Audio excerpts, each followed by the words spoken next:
John Milton sobre la pérdida del paraíso y la caída. La criatura ha leído a Milton, la criatura de Frankenstein, pero como él dice, se siente más el ángel caído que Adán, ya que tiene que hacer el papel de marginado. Fíjense nada más qué profundidad filosófica tan grande. Mary Shelley dramatiza el conflicto entre la visión romántica de Satanás como el héroe Prometeo, queriendo suplantar el lugar de Dios, válido para un conjunto de poetas masculinos, Blake, Shelley, Byron y Goethe, por ejemplo, y el caos de que tales proyectos idealistas podrían causar en el país, en la vida real de la gente.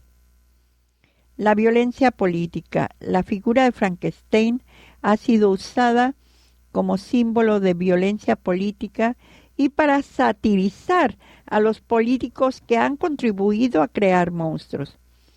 Poco después de la publicación del libro, el tema central fue recogido por dibujantes y usado satíricamente, y esto lo dice Chris Baldick, autor de La sombra de Frankenstein, mito, monstruosidad y escritura del siglo XIX.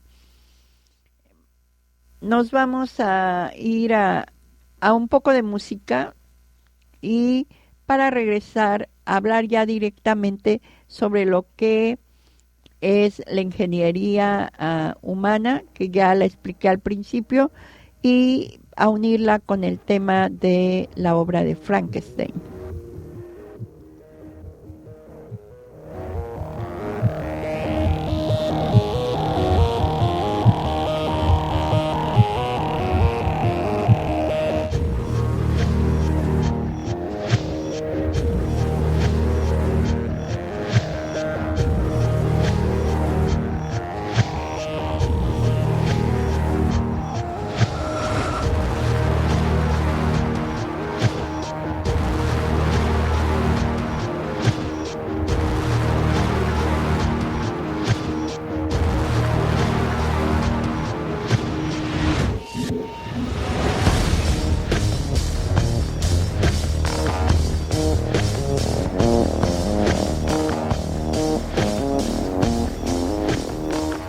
Bueno, ingeniería humana, vuelve el doctor Frankenstein, uno de los primeros relatos literarios de la historia, como estamos viendo, de la ciencia ficción, es la obra de Mary Shelley y es el intento del médico Víctor Frankenstein de crear artificialmente un ser humano de carne y hueso. Con el progreso ahora de la ciencia, la fantasía de Mary Shelley de practicar la ingeniería biológica humana ha ido tornándose realidad en formas cada vez más sofisticadas. ¿Hasta qué punto puede el ser humano intervenir en el proceso de creación y mejora de su existencia? ¿Y hasta qué punto debe? Ninguna de las dos preguntas tiene una respuesta definitiva, pero la segunda cobra mayor importancia a medida que la ciencia amplía las posibilidades de la primera. Hoy la ciencia está llegando a una nueva encrucijada conocida como edición genómica, que de nuevo nos hace cuestionarnos dónde están los límites de lo que es lícito cuando se trata de cambiar los procesos de la naturaleza humana. Uno de los primeros relatos literarios de la historia de ciencia ficción, como lo hemos venido viendo desde el principio, es este intento del médico Víctor Frankenstein de recrear artificialmente un ser humano de carne y hueso. Con el progreso de la ciencia, esta fantasía de practicar ingeniería biológica humana se ha tornado en realidad. A lo largo de los años hemos vivido la aparición de los trasplantes, las técnicas de reproducción asistida, las tecnologías genéticas, la generación de órganos y tejidos a partir de las células madre, los intentos de clonación humana o el desarrollo de prótesis que ya no son patas de palo, sino miembros biomecánicos capaces de responder las órdenes cerebrales de sus dueños. La última de estas revoluciones está en marcha ahora. En los años recientes se han desarrollado sistemas que permiten modificar los genes de la célula de una manera mucho más sencilla, eficaz y barata de lo que hasta ahora era posible. Entre estas herramientas destaca una sigla con letras y números que nació casi de la casualidad, que es la CRISPR-Cas9. Qué curioso el número 9, ¿no? Fíjense, voy a hacer un alto. El número 9, estamos en el año 9. Y el número que acompaña estas siglas es el número 9. El 9 es el número del parto, es el número del embarazo, es el número de dar a luz. Les quiero decir que en este año debemos dar a luz todos los proyectos que no hemos terminado hasta el año pasado. Demos a luz, dejemos lo que está inconcluso terminado y lo que ya nos sirve hay que desecharlo. Bueno, fuera, aparte de este breviario cultural, nos vamos a que a finales del siglo pasado se descubrió que muchas bacterias llevaban en sus genes una serie de secuencias de ADN repetidas, separadas entre sí por otros fragmentos variables.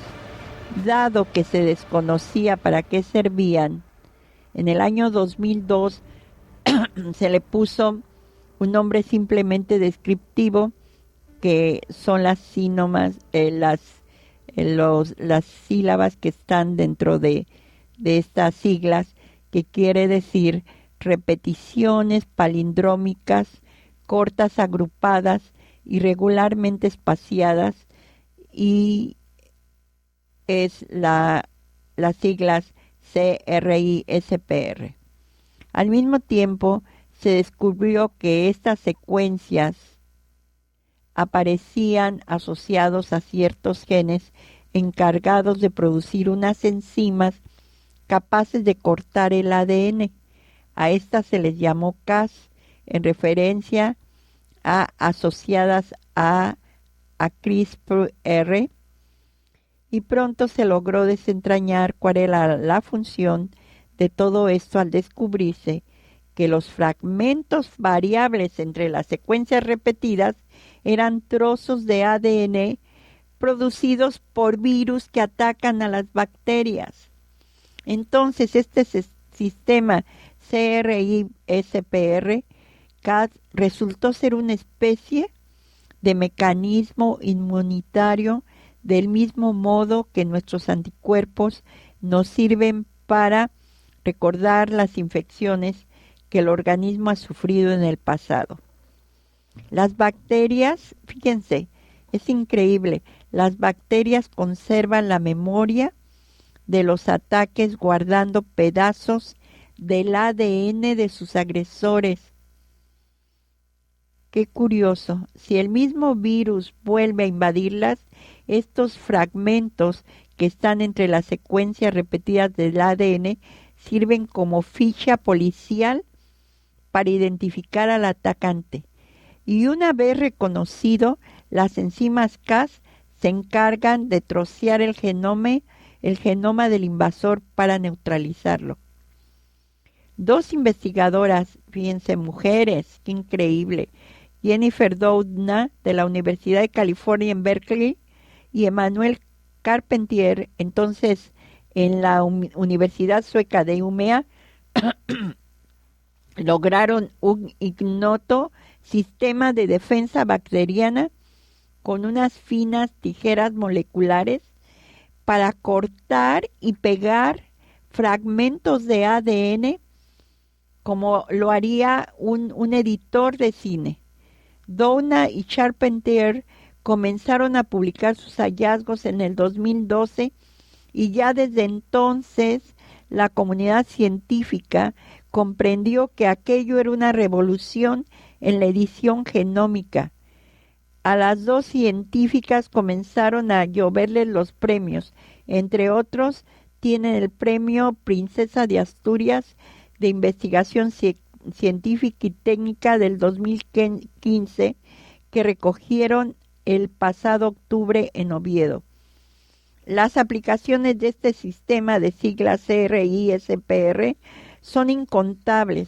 La posibilidad de corregir fácilmente el ADN de las células allana el camino hacia la curación de enfermedades raras causadas por defectos genéticos. Pero también sería posible mitigar la agresividad de las células cancerosas o conferir a las personas una inmunidad genética al virus del SIDA, como la que posee una pequeña parte de la población. Como lo definen sus autoras, es una nueva frontera de la ingeniería genómica, pero tratándose de cortar y pegar ADN, su potencial va más allá de lo terapéutico. Hoy los dinosaurios de Parque Jurásico se crearían utilizando el CRISPR y si alguien quisiera resucitar a los mamuts, el proceso pasaría por la misma situación. Como ven, estamos en un momento, yo estoy admirada de que estamos en un momento con la ingeniería humana listos para crearemos el ente que fue Frankenstein, nos arrepentiremos de lo que estamos haciendo o estamos a punto de descubrir cómo hemos sido creados nosotros los seres humanos. Nos vamos a la música y regresamos.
Bueno, pues nos vamos a los embriones de diseño.